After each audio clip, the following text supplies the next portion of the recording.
Hi, I'm Sean. Today I'm going to show you how to make this scratch stock from scratch. There may come a time in your woodworking experience where you need to make a custom profile on a molding, the edge of a panel, or on the perimeter of a frame.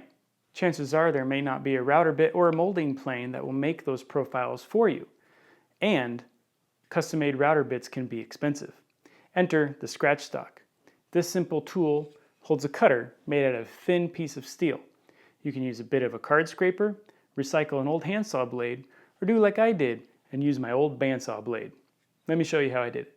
I made this scratch stock and cutter for the shiplap boards that will make the shelf for the Nicholson bench that I'm going to build. Each top left edge of the shelf boards will receive a profile to spruce things up and add a little detail to the bench. There will be plans for this scratch stock and bench on my site if you're interested. Let's begin with the making of the scratch stock. For this scratch stock, I'm using a 10-quarter piece of walnut that is 3 inches wide and 6 inches long. Though there are only a pair showing, I used 3 1/4-inch washers, 3 1/4-20 threaded inserts, and 3 1/4-20 brass thumb screws. As mentioned before, I used a piece of my old bandsaw blade to make the cutters. I first resawed a 1/4-inch slice off one face of the walnut stock and set it aside for later. Then I drilled the 3/8-inch diameter holes 1/2 inch deep for the threaded inserts on one side, followed by 1/4-inch holes most of the way through. I flipped the piece over and finished the holes to prevent blowout. Then I used a 1/2 inch bit to start the countersink for the washers. Though not seen, I used a Forstner bit to flatten the countersink for the washers. Then I removed the waste material at the miter saw and the bandsaw. This part could have been done later, as you'll see.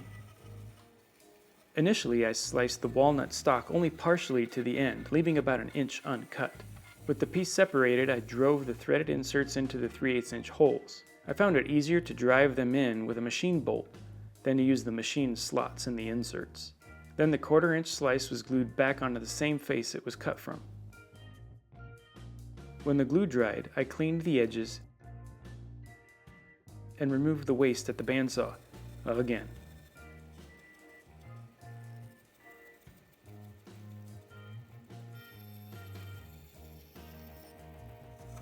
The corners that were to be handled were removed at the bandsaw, and rasps were used to smooth and refine the roundovers.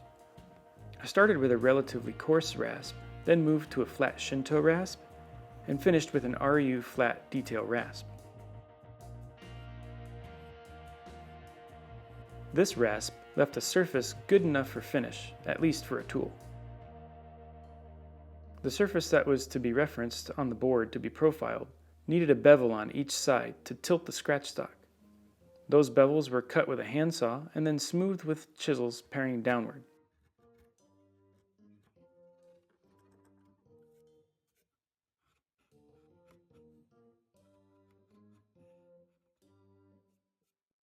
To shape the cutters, I first cut a length off my old bandsaw blade. I drew the profile I wanted and started removing material with a flat file. The beads were formed with a round file.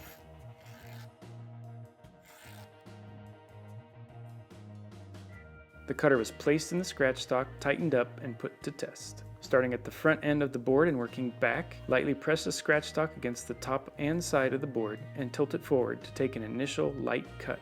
Continue backward and tilt the stock to vertical as the cutter deepens the profile. In the end, you should have a nice profile.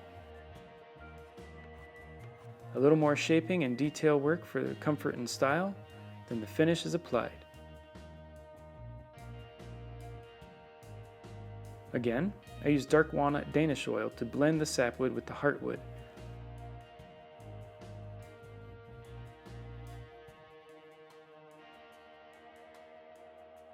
Another nice tool for the shop that costs very little to make.